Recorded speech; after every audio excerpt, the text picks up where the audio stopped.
So let's start. Today we will discuss about settlement planning. What is settlement planning? What do you think between settlements?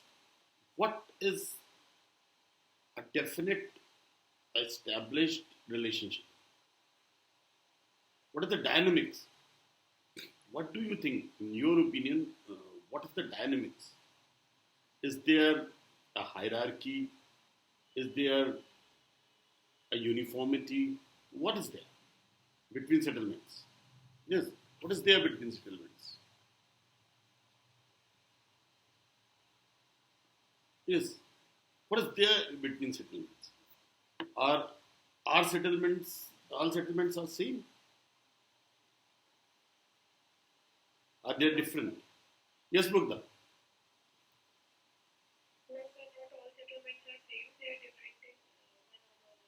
What is the relative positioning?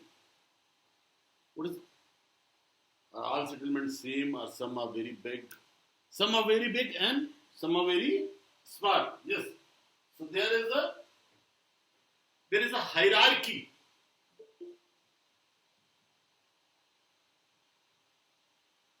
And there, because there is a hierarchy, and there is sometimes some settlements have more resources, more power, more people, more goods, more services, and some settlements have less services. So between settlements there is a flow, because the deficiencies and surplus of some properties or some services causes flow between these settlements, and goods and services flow from one settlement to another settlement, or from here to here also. What is the ideal state? Yes, what is the ideal state of settlements? Yes, what is the ideal state?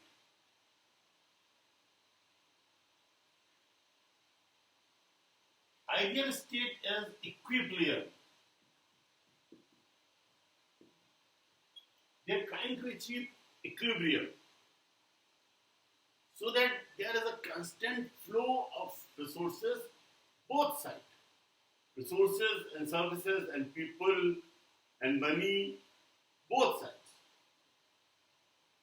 There is a sign of equilibrium.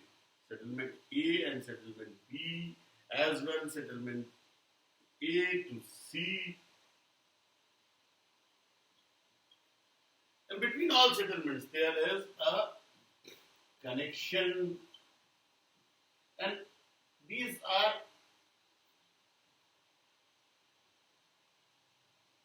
in equilibrium, constant state of flux.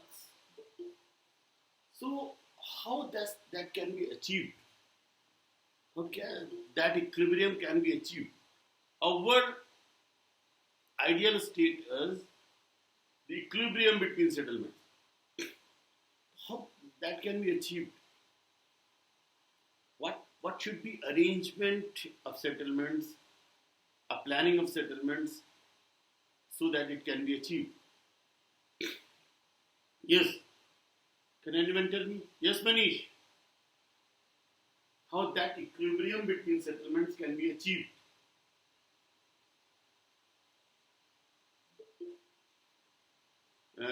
First, talk about the positioning of the settlement, distribution of the settlement. If there is a uniform distribution of settlements, almost uniform distribution of settlements, then it can be achieved. Because if some settlement is very near to another settlement, then the flow will be favored here and in all directions. Uniform, and hierarchy should be continuous. Means continuous data at 1.2, 1.3, 1.4, not like 3, 5, 9, 18. What? But this continuous hierarchy doesn't exist in practical life. What exists? What happens? क्या होता है? What happens is this 3, 5, 7, 9, 11. This is a stepped hierarchy. One settlement is this big, one is, and one is this, and one is this. This is the practical thing. What happens in reality is this, and this is called stepped hierarchy. Steps, like a staircase, stepped hierarchy. From this direction or this direction, so that the flow is maintained. In a stepped hierarchy, flow is maintained. Though equilibrium is not achieved, although this is the aim of the settlement planning. But this stepped hierarchy is there in reality. You understand? You can see the board. Stepped hierarchy is between settlements. So, there is a theory of unified settlement planning. We will discuss it further when we will be discussing Kristall's theory, because that is an attempt to achieve equilibrium or relative positioning of the service centers. But what are the parameters we want to achieve in a city or in a settlement or between settlements? What we want to achieve, what government is planning to achieve in the settlement? What are the aims? First aim is low cost living. First aim of the settlement planning is low cost of living. You can say not very high cost of living. Low cost of living. For all citizens, for all residents of this town or a settlement, we want to achieve a low cost of living, fairly low cost of living, at least minimum living, and ample opportunities. We want to achieve, government planning want to achieve ample opportunities. बहुत सारी opportunities, low cost of living, ample opportunities. Government is trying to achieve. Planners are trying to achieve. They have these criteria before them. These aims, these goals in sight of them. And efficiency of this infrastructure. The infrastructure the planners provide, a government provides, should be efficient. You all know what efficient is. Efficient is not a huge investment. It is about input and output ratio. Efficiency of the infrastructure. Security. Good law and order or security. Planners want that in the settlement there should be ample security. Optimum flow of optimum flow of resources between centers, between rural or urban service centers. Flow of goods and resources. Optimum flow. What is optimum? Can anyone tell me what is optimum? Yes? Balanced, yes. Not very high, not very low. It is balanced and sustainable. And another aim of planners is sustainable system. And what is sustainable? What is sustainable? Can anyone tell me what is sustainable? Yes. Yes, Mukta. What is sustainable?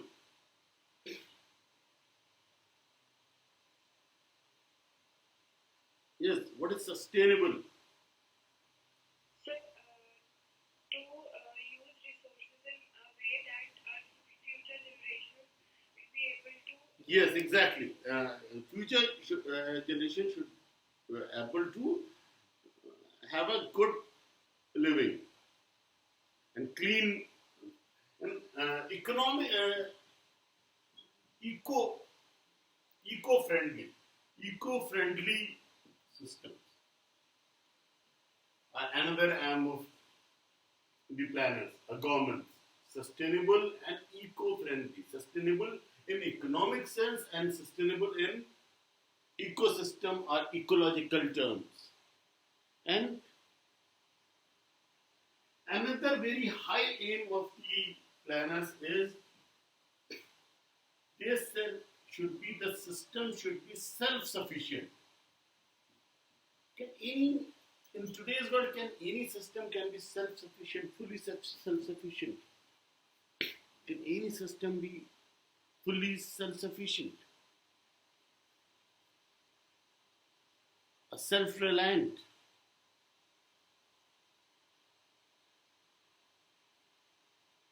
Yes.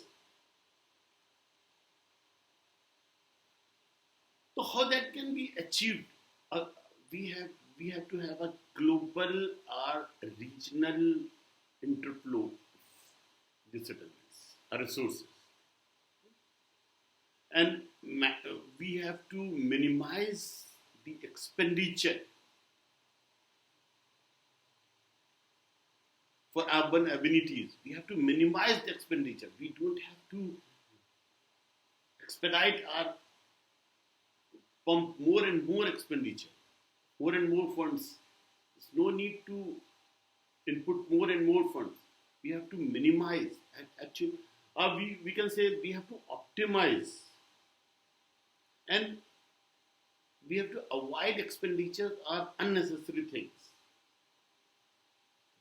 Then only the sustainability and equilibrium of flow of resources and goods can be achieved. And efficient transportation system is also a very good measure to achieve this. And utilization of energy, good utilization of energy. How can we achieve good utilization of energy? Yes. Yes, Abdas. How can we avoid bad utilization of energy, and how can we increase good utilization of energy?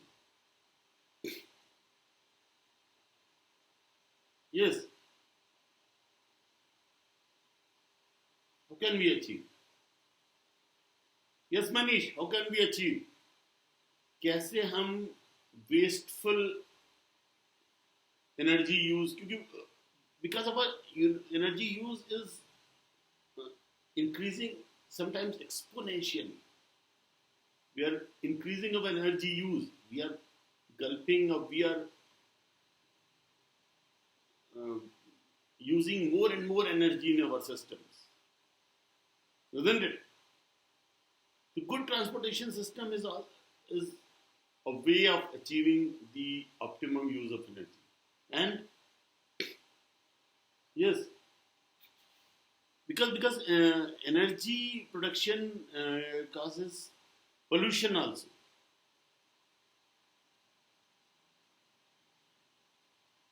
Yes,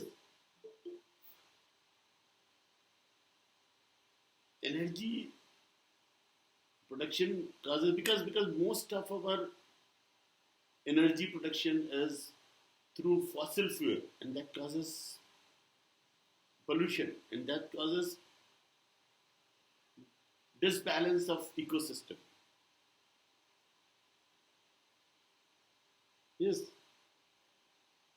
these are main measures, and these are aims: sustainability, optimum flow of resources, low cost of living, ample opportunities, infrastructure efficiency, security, eco-friendliness, and self-sufficient. These are the aims of settlement planning. There is a theory of unified settlement planning. We will discuss